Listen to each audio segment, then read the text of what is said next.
Bueno le es el hombre llevar el yugo de su juventud, que se siente solo y calle, porque es Dios quien se lo impuso.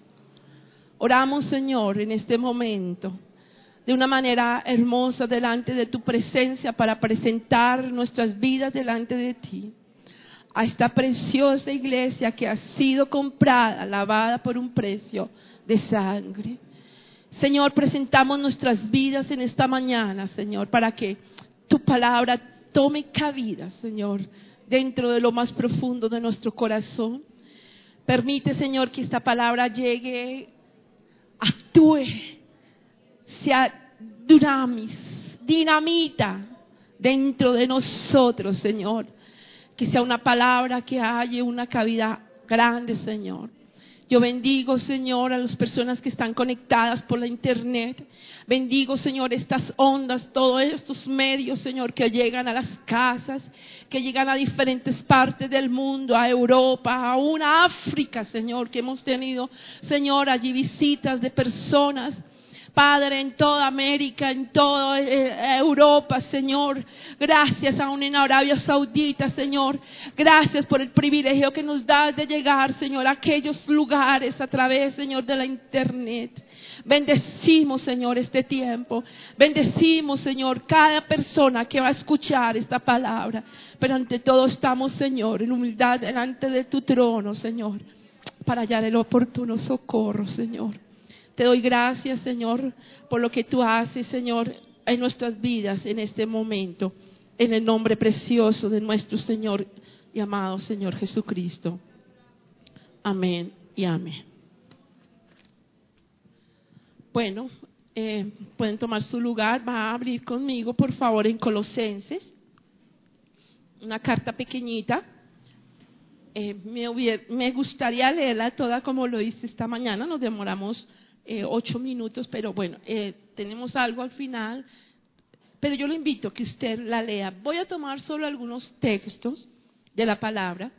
Vamos a hablar de la preeminencia de Cristo. ¿Qué es preeminencia? Es el primero, lo más importante, el lugar que tú le das a alguien en importancia, y es la preeminencia de Cristo en nuestra vida.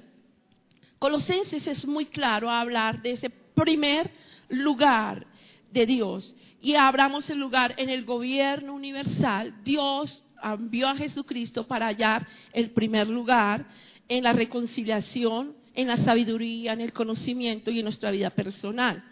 Colosenses es muy lindo. Voy a tomar solo unos versículos, pero yo quiero que usted lea solamente, vamos a leer el capítulo 1, el 9 y el 14.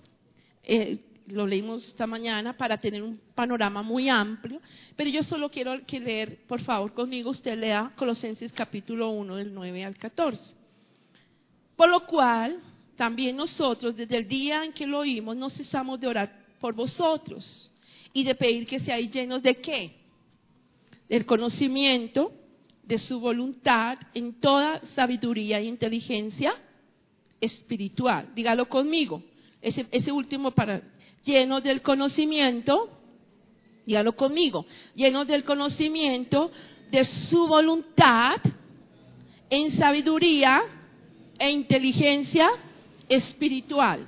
Es el deseo que seamos llenos del conocimiento de la voluntad en toda sabiduría e inteligencia espiritual, para que andéis como es digno en el Señor, agradándole en todo, llevando fruto de toda buena obra y creciendo en el conocimiento de Dios, fortalecidos en todo poder, conforme a la potencia de su gloria, para toda paciencia y longanimidad. Qué palabras tan tiernas. Si las explicáramos cada una, se darían un significado muy bueno para nuestra vida. El 12, versículo 12. Con gozo, dando gracias al Padre que nos hizo aptos para participar de la herencia de los santos en luz, el cual nos ha librado de ¿qué? De la potestad de las tinieblas y trasladado al reino de su amado Hijo. ¿Qué ha hecho el Señor? Nos ha sacado de la inmundicia, de la oscuridad, del dolor, de las tinieblas, del poderío de Satanás, y nos ha trasladado al ¿qué? Reino de su amado Hijo Jesucristo. 14. En quien tenemos que redención por su sangre, el perdón de pecados. En quien tenemos redención. Hace unos días hablaba mi hermano Hugo a los jóvenes, me impactó porque nos explicaba qué era esto de redención. El sacerdote anteriormente tenía que entrar, hacer una serie de rituales, sus vestiduras, y esto lo hacía cada año, redimía los pecados, hacía su sacrificio, tenía que haber derramamiento de sangre para el perdón de los pecados de ese año. Tendría que ser cada año. Era algo muy importante dentro del pueblo, ese aspecto de la redención, de el derramamiento de sangre. Sin derramamiento de sangre no hay redención de pecados. Entonces lo hacía cada año, y si usted va a Levítico, usted va a leer cómo era ese caso de la redención, de lo que se tenía que hacer, y cada año. Pero aquí nos dice que tenemos redención por su sangre, el perdón de pecados por la eternidad. ¿Usted lo cree? Amén. La preeminencia de Cristo. Vamos a ver un poquito esa preeminencia en el gobierno universal. Yo leí hasta ahí porque vamos a leer a partir del 14, esté conmigo por favor. Vamos a leer en los versículos 15, luego el 16, 18, vamos a hacer hasta terminar en el 3:14. Vamos a ver en el gobierno universal cómo esa preeminencia, la preeminencia es lo primero, el primer lugar de Cristo. Dice que la preeminencia de Cristo está todo el gobierno universal está en Él. Versículo 15. Él, quien Cristo es la imagen del Dios invisible, el primogénito de toda la creación. Entonces, como imagen invisible de Dios, Cristo tomó esa imagen de Dios invisible y la proyectó al mundo. Por eso Él vino en carne. Por eso Él se hizo hombre. Para que la imagen del Dios invisible fuera visible a la humanidad. Pero ¿qué pasó? Los hombres no lo vieron así. Lo vieron como una persona común y corriente. Y de hecho, Él era una persona común y corriente. Pero vino a presentar la imagen del Dios invisible, el primogénito de la creación, el primero. El versículo 16, el agente de la creación, porque en Él fueron creadas, ¿en quién? En Cristo, fueron creadas todas las cosas, las que hay en los cielos, las que hay en la tierra, visibles e invisibles, sean tronos, sean dominios, sean principados, sean potestades, todo fue creado por medio de Él y para Él. Esa es la preeminencia de Cristo. Él tiene dominio absoluto de todo, de la hormiga, de la araña, de todo lo que quizás no vemos, de las moléculas, aún de las bacterias y de los virus. Dios tiene control absoluto, no solo en la tierra, sino en los cielos. En todo el universo, ninguna estrella se queda ahí quietica, ellas dicen que se mueven, algunas caen, explotan, etcétera. Pero Dios tiene el control de todo el universo. Y le digo, no solo está la galaxia, sino de todas las galaxias que pueden existir. Dios tiene absoluto control porque todo lo creó ¿para quién? En Cristo y por Cristo. Porque lo hizo. Leamos entonces el 17. Él sostiene. Y Él es antes de todas las cosas y todas las cosas en Él subsisten. ¿En quién? En Cristo. Por eso su preeminencia debe estar. Cuando tú conoces a Cristo, lo tienes en primer lugar. No das un paso sin que Cristo te diga avanza. No te levantas sin que Cristo te diga levántate. Esa es la preeminencia, es el primer lugar. Ahora, más importante, versículo 18, la cabeza de la iglesia es Él, dice, y Él, Cristo, es la cabeza de la iglesia, del cuerpo que es la iglesia. Él es la cabeza del cuerpo que es la iglesia. Él, que es el ¿qué? Principio, el primogénito entre los muertos, para que todo tenga la preeminencia, para que todo tenga el primer lugar. Mas buscad primeramente ¿qué? ¿Y el resto qué? Pero tú tienes que tener muy claro que Cristo es el primero. Es el primero. Como Él es la cabeza de la iglesia, como lo leímos, entonces Él es el primero. Ahora, algo tan importante en toda la creación y que cambió el mundo es la reconciliación. Del 1, vamos a leer, esa reconciliación agradó al Padre. Versículo 19, por cuánto agradó al Padre que en él habitase ¿qué? Toda la plenitud. ¿En quién? En Cristo. Y por medio de él reconciliar consigo todas las cosas. ¿Qué reconcilió? Todas las cosas. Las reconcilió consigo mismo, así las que están ¿qué? En la tierra como las que están en el cielo, haciendo la paz por medio de la sangre de su cruz. Cuando la sangre de nuestro Señor Jesucristo se derramó. Y cuando aún iba derramándose por todo el camino al Calvario, la tierra estaba recibiendo esa reconciliación. Todo lo que sucedió en el huerto del Edén, lo que el enemigo hizo, toda esa naturaleza caída vino a ser reconciliada por Cristo. En todo su sufrimiento, en sus latigazos, en su corona. Pero lo máximo cuando el Señor fue colgado en la cruz y al caer la sangre y tocar toda esa sangre hasta la última gota fue derramada, tocó la tierra, dice que la tierra tembló, se abrió el manto, el velo que estaba de arriba abajo y hubo reconciliación. Dios se estaba reconciliando con el hombre a través de Cristo Jesús. Un acto hermoso, un acto que cambió. Y dice, y vamos a seguir leyendo hasta el versículo 21. Y a vosotros, que erais en otro tiempo, ¿cómo? Extraños y enemigos en vuestra mente, haciendo ¿qué? ¿Buenas obras? ¿Qué hacías antes? Malas obras. Ahora os saqué, reconciliado.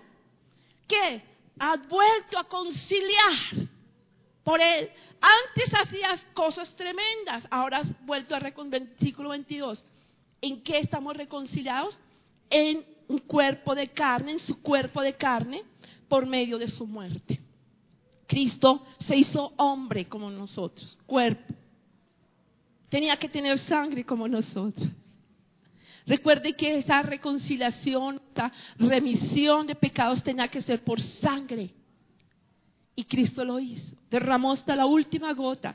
Y dice que tuvo que ser reconciliado en su cuerpo de carne por medio de su muerte. ¿Para qué? ¿Para qué? ¿Para qué murió? ¿Para qué tuvo que su cuerpo ser así, molado y sufrir y toda su sangre ser derramada? ¿Para qué? Para presentarnos santos y sin mancha e irreprensibles delante de Él. Qué hermoso. Qué gran privilegio, hermanos. Esto es tan profundo, tan alto, tan ancho. Esto no tiene, es algo tan hermoso. Versículo 23. Nos reconciliamos. Él vive en nosotros, hermanos, como esperanza de gloria. Si en verdad, dice, si en verdad, versículo 23, permanecéis fundados y firmes en la fe y sin moveros de la esperanza del evangelio que habéis oído, el cual se predica en toda la creación que está debajo del cielo, de la cual yo fui, Pablo, hecho ministro. Si en verdad permanecéis, ¿qué? Fundados y firmes en la fe, sin moveros de la esperanza del evangelio que habéis oído. Leamos el versículo 27, saltémonos un poquito. A quien Dios quiso dar a conocer las riquezas de su gloria, de este misterio entre los gentiles, que es Cristo en vosotros, la esperanza de gloria. ¿A quién quiso dar? Aquí hay un pueblo reunido, personas lavadas con la sangre de nuestro Señor Jesucristo, que han decidido dar un paso de fe, que han decidido avanzar. Y si tú no lo has hecho, te invito a que ahora lo hagas. Pero Él quiso dar a conocer que riquezas de gloria en su misterio entre los gentiles. ¿Cuál es ese misterio? Cristo, diga, Cristo en mí, la esperanza de gloria. ¿A quién? Al mundo. Cristo en ti, la esperanza de gloria para el mundo perdido. Fíjate, puede ser como si fueras tú una antorcha, o no sé, una linterna, algo que alumbre, y todos tienen que mirarte, porque tú eres la esperanza de gloria para una humanidad perdida. ¿Cuántas personas están esperando eso? Cristo en ti, Cristo en mí, Cristo en vosotros, la esperanza de gloria para un mundo que necesita de Él. Versículo enseguida sigue diciendo allí, 28, leamos: a quien anunciamos, amonestando a todo hombre y enseñando a todo hombre en toda sabiduría, a fin de presentar a Cristo perfecto, a presentar perfecto en Cristo Jesús a todo hombre. Capítulo 2 nos habla de la fuente de todas riquezas. Qué lindo, sabiduría y conocimiento. Recuerde que tenemos que pedir de Él el conocimiento y la sabiduría. Leamos del 2 en adelante, capítulo 2. Para que sean consolados sus corazones unidos en amor, hasta alcanzar toda la riqueza del pleno entendimiento, a fin de conocer el misterio del Dios Padre y de Cristo. ¿En quién están qué? ¿En quién están qué? ¿Qué? ¿Cuáles tesoros? ¿Cuántos hombres han perdido su vida por encontrar un tesoro? ¿Cuántas gentes, personas han perdido la vida por una piedra, un diamante, tesoros? ¿Cuántas familias han sido llenas de sangre por tesoros que perecen? Qué mejor tesoro, hermanos, para el hombre, esos tesoros de sabiduría y conocimiento que nos llevan, hermanos, a la plenitud. Qué tremendo. Pero mira, hermanos, sigue diciendo, y más adelantico, no son sutilezas filosóficas, porque esas sutilezas nos alejan de Él. Mirad, versículo 8. Mirad que nadie os engañe por medio de filosofías o huecas sutilezas, según las tradiciones de los hombres, conforme a los rudimentos del mundo y no según Cristo. Sutilezas, palabras persuasivas, bonitas, que tocan el alma, que tocan los sentidos, pero no llegan a lo profundo del espíritu. Son huecas, la Biblia lo habla. Palabras que no cambian ni transforman las personas. Tal vez habrá un cambio por un momento y tal vez habrá un poquito de entendimiento. Ahora sí entendí por tal filosofía. Pero ¿cómo terminan estas personas? Mal. Porque no han acudido, hermanos, a la fuente eterna de sabiduría y conocimiento. Pero el Pablo advierte: mirad que nadie os engañe con esas falsas filosofías, huecas sutilezas, tradiciones de hombres. Pero ahí más adelante en el versículo 11 nos dice: vivamos en Él. En Él también fuisteis circuncidados con circuncisión no hecha a mano, al echar de vosotros el cuerpo pecaminoso carnal en la circuncisión de Cristo. No algo físico. Él cortó, circuncidó nuestro corazón para poder entrar. Versículo 12: sepultados con Él en el bautismo, el cual fuisteis también resucitados en Él mediante la fe en el poder de Dios que levantó de los muertos.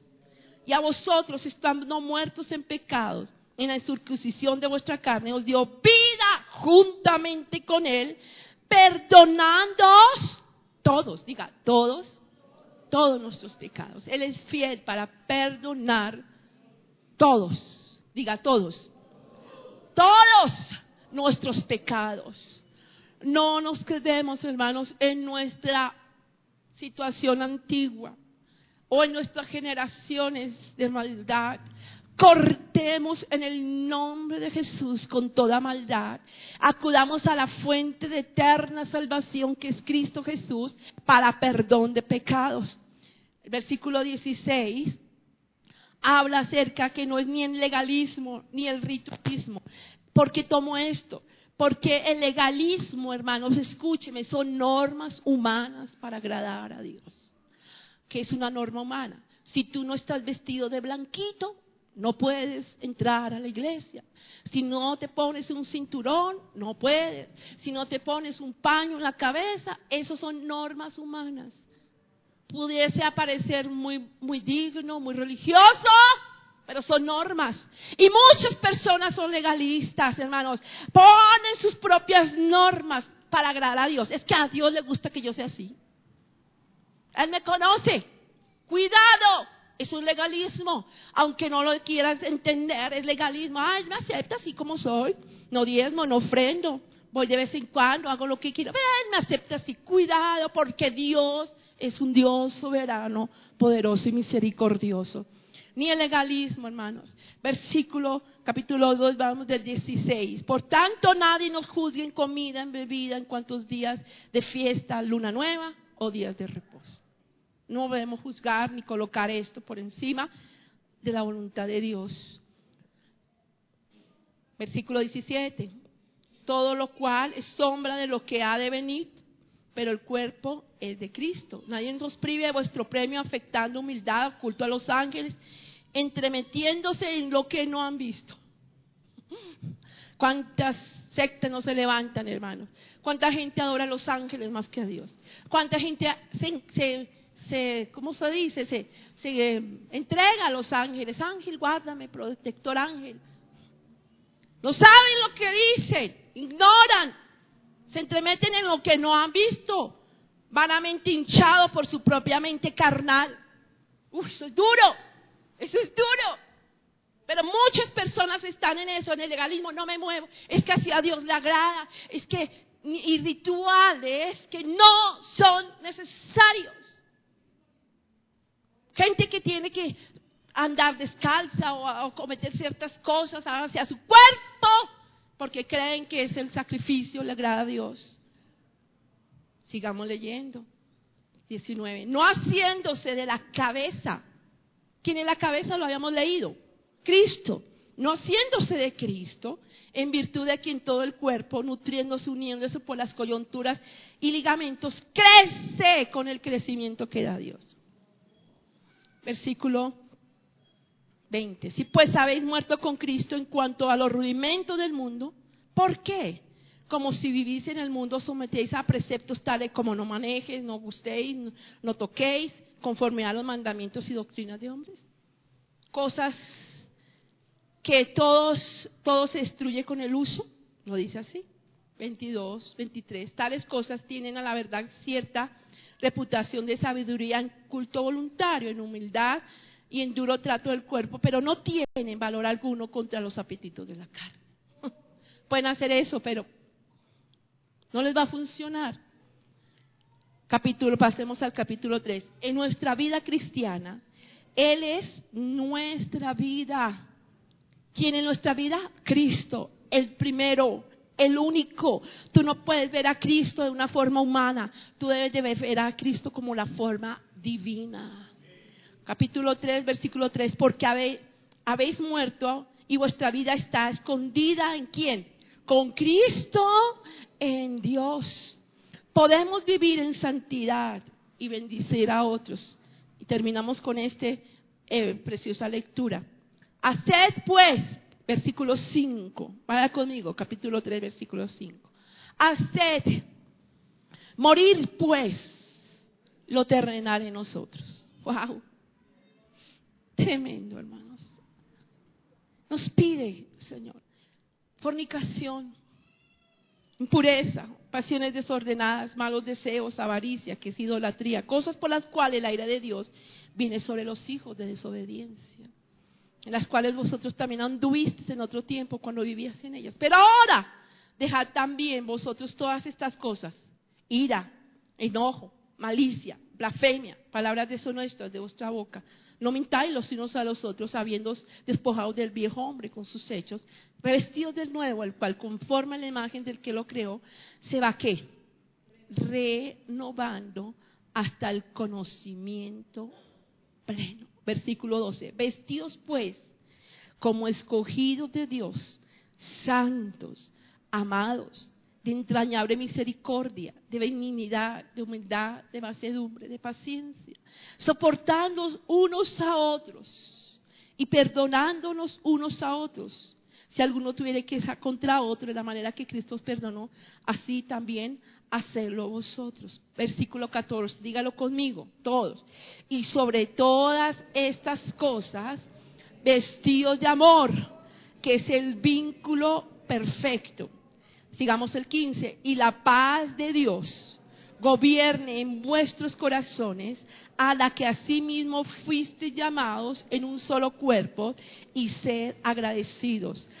Sigamos. La palabra de Cristo more en abundancia en vosotros, enseñándoos, exhortándonos unos a otros en toda sabiduría, cantando con gracia en vuestros corazones al Señor, con salmos, con himnos y cánticos espirituales. Y todo lo que hacéis, sea de palabra o de hecho, hacedlo todo en el nombre del Señor Jesús, dando gracias al Dios y Padre por medio de Él.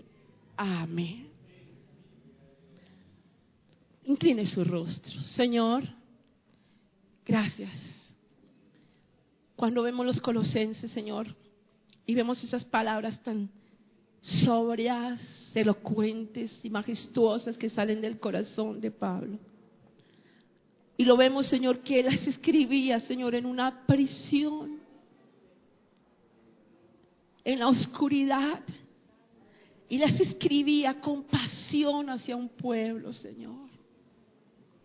Y hoy las recordamos, Señor, trayendo, Señor, que en la condición de que él estaba en un sufrimiento, en una cárcel, la escribió: tú eres el primero, tú eres el único, tú eres el Dios, que nada se sale de tus manos ni de tu voluntad, y tu preeminencia, Señor, sobre el universo es una realidad.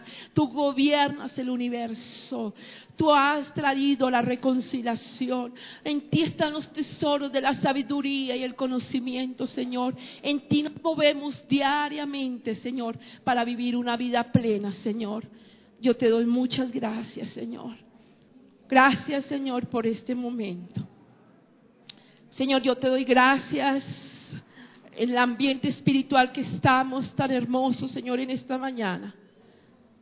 Gracias en el ambiente, Señor, que podemos decir: somos tus hijos. Y tú nos llamas a la reconciliación también los unos a los otros.